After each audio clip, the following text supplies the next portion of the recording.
So thank you for your interest in Grow Your Sales Leads with digital marketing and lead generation.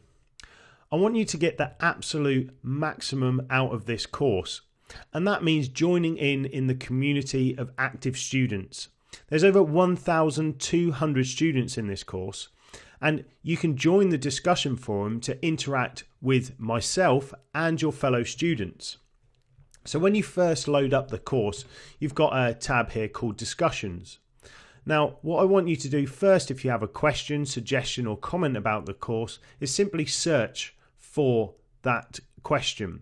So for example, if we've got a question on landing pages, we can see that Dan here raised a question about if there are any good examples. Now, I actively take the time to reply to every single discussion forum point where possible.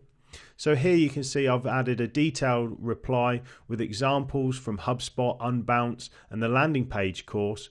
And I've also put some trends in landing page design and really gone into a bit of depth and provided those resources that Dan needed.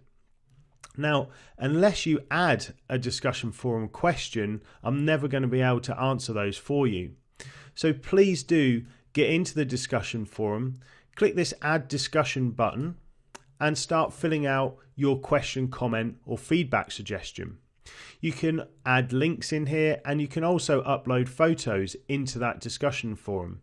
And I will try and endeavour to reply within 48 hours to all discussions raised within this course. So go ahead and join the active community today, add your first discussion point, and I'll see you in the forum.